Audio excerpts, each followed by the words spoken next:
ជាពាក្យឈឺចាប់រស់នៅជាមួយរូបខ្ញុំប្រៀបដូចជាស្លាប់និយាយមិនដែលស្ដាប់ឆាប់ខឹងមិនចេញមានកំហុងព្រមមួយណាដែលថាมันខូចរឿងស្រី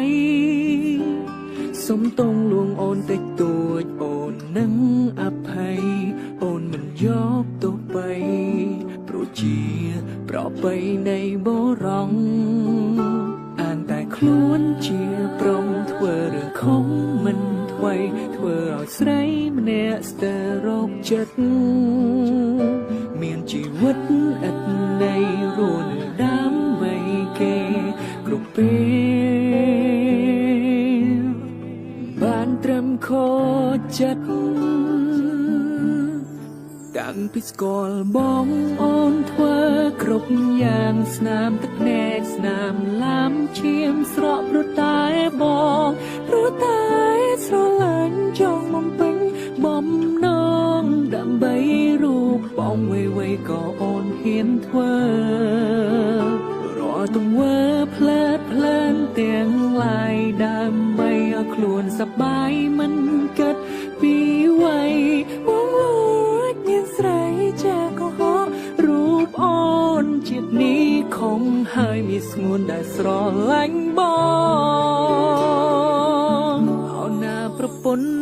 សម្លាញ់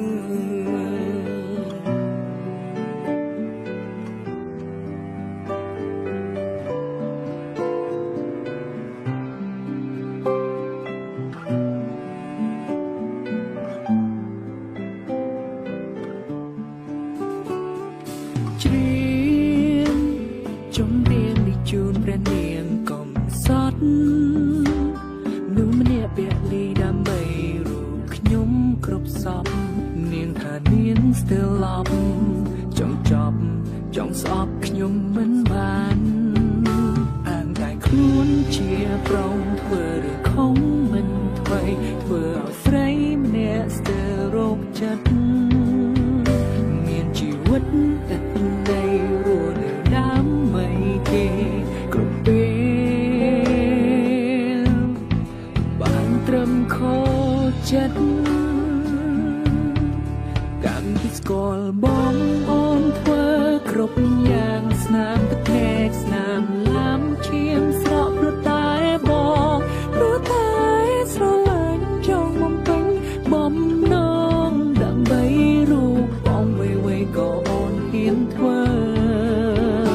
រាល់ទង្វើផ្លែតផ្លែនទាំងឡាយដើម្បីឲ្យខ្លួនសប្បាយមិនគិតពីវ័យ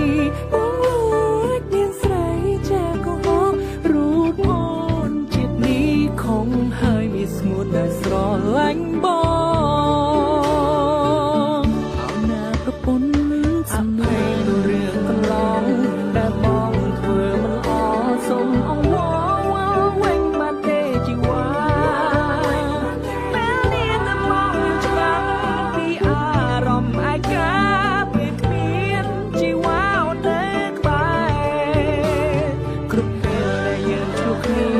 ពងងាវសុខចិត្តចាញ់ព្រោះស្រឡាញ់មិនចង់បាត់បង់បងចូលហើយពេលនេះមិនធ្វើដោយកាលកន្លងនឹងទេមុំណាក៏ខ្លាំងនឹងអូនណាប្រពន្ធសម្លាញ់